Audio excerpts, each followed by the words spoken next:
పల్నాడు ఏరియాలో నా ప్రోగ్రాం కూడా నిజంగా ఒక కర్ఫ్యూ పరిస్థితుల మధ్య ప్రోగ్రాం జరిగింది.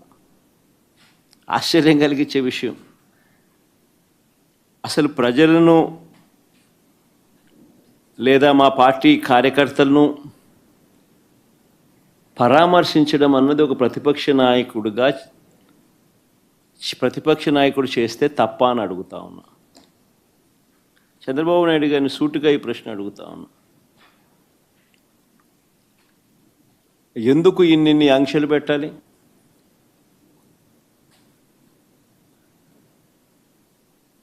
ఎందుకు పోలీసులను ఎక్కడ పడితే అక్కడ పెట్టి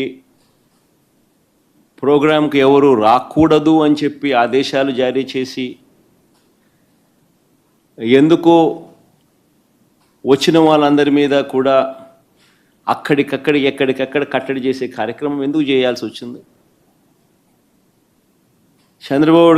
చంద్రబాబు గారు నోట్లో నుంచి ఇటువంటి మాటలు వచ్చినాయి కాబట్టే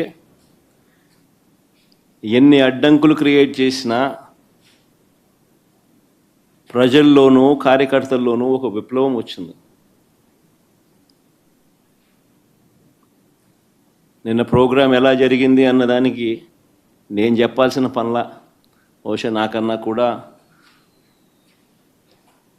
మీ అందరికీ కూడా ఎక్కువ అవగాహన ఉంటుంది.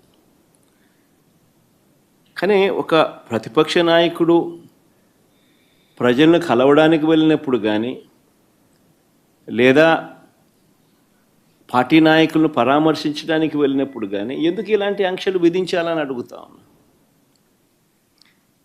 మొన్న పొగాకు రైతులకు సంబంధించి పొదిలి వెళ్తే నిజంగా అక్కడ కూడా ఆశ్చర్యం కలిగించే విషయం, పొగాకు రైతులు అష్టకష్టాలు పడతా ఉన్నారు. పండించిన పంటకు గిట్టుబాటు ధర రావడం లేదు.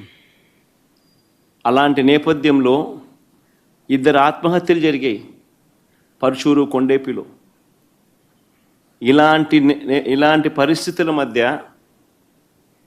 అక్కడ జరుగుతూ ఉన్న పరిస్థితుల మధ్య రైతులకు సంఘీభావంగా ప్రతిపక్ష నాయకుడు అక్కడికి వెళ్తే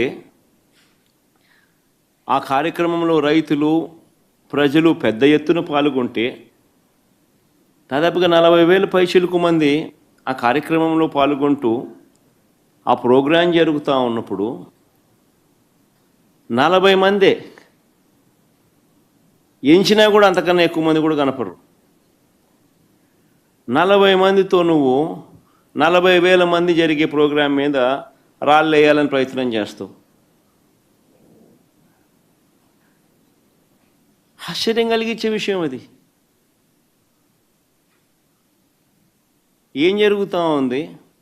రైతుల సమస్యలు హైలైట్ కాకూడదా? రైతుల సమస్య